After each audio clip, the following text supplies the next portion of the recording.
پھر جب عیسیٰ نے ان کی طرف سے انکار و نافرمانی ہی دیکھی تو کہنے لگے کہ کوئی ہے جو اللہ کا طرفدار اور میرا مددگار ہو؟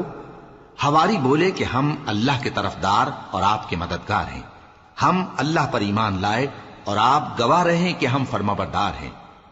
اے پروردگار، جو کتاب تو نے نازل فرمائی ہے ہم اس پر ایمان لے آئے اور تیرے پیغمبر کے متبع ہو چکے، تو ہم کو ماننے والوں میں لکھ رکھ۔ اور وہ یعنی یہود قتل عیسیٰ کے بارے میں ایک چال چلے، اور اللہ نے بھی عیسیٰ کو بچانے کے لیے تدبیر کی، اور اللہ بہترین تدبیر کرنے والا ہے۔ اس وقت اللہ نے فرمایا کہ عیسیٰ، میں تمہاری دنیا میں رہنے کی مدت پوری کر کے تم کو اپنی طرف اٹھا لوں گا اور تمہیں کافروں کی صحبت سے پاک کر دوں گا، اور جو لوگ تمہاری پیروی کریں گے ان کو کافروں پر قیامت تک فائق و غالب رکھوں گا۔ پھر تم سب میرے پاس لوٹ کر آؤ گے تو جن باتوں میں تم اختلاف کرتے رہے اس دن تم میں ان کا فیصلہ کر دوں گا۔ اب جو کافر ہوئے ان کو دنیا اور آخرت دونوں میں سخت عذاب دوں گا اور ان کا کوئی مددگار نہ ہوگا۔ اور جو لوگ ایمان لائے اور عمل نیک کرتے رہے ان کو اللہ پورا پورا صلہ دے گا، اور اللہ ظالموں کو دوست نہیں رکھتا۔ اے نبی، یہ ہم تم کو اللہ کی آیتیں اور حکمت بھری نصیحتیں پڑھ پڑھ کر سناتے ہیں۔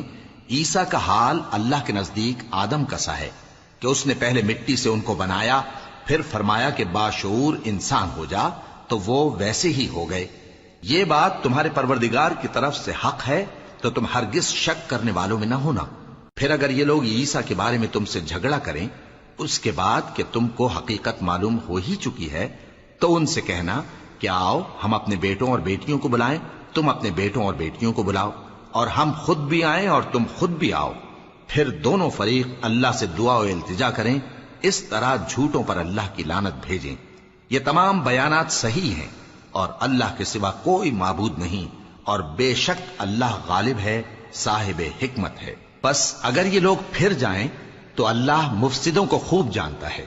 کہہ دو کہ اے اہل کتاب، جو بات ہمارے اور تمہارے دونوں کے درمیان یکساں تسلیم کی گئی ہے اس کی طرف آؤ، وہ یہ کہ اللہ کے سوا ہم کسی کی عبادت نہ کریں اور اس کے ساتھ کسی چیز کو شریک نہ بنائیں، اور ہم میں کوئی کسی کو اللہ کے سوا اپنا کارساز نہ سمجھے۔ پھر اگر یہ لوگ اس بات کو نہ مانیں تو ان سے کہہ دو کہ تم گواہ رہو کہ ہم اللہ کے فرما بردار ہیں۔ اے اہل کتاب، تم ابراہیم کے بارے میں کیوں جھگڑتے ہو؟ حالانکہ تورات اور انجیل ان کے بعد اتری ہیں اور وہ پہلے ہو چکے، تو کیا تم عقل نہیں رکھتے؟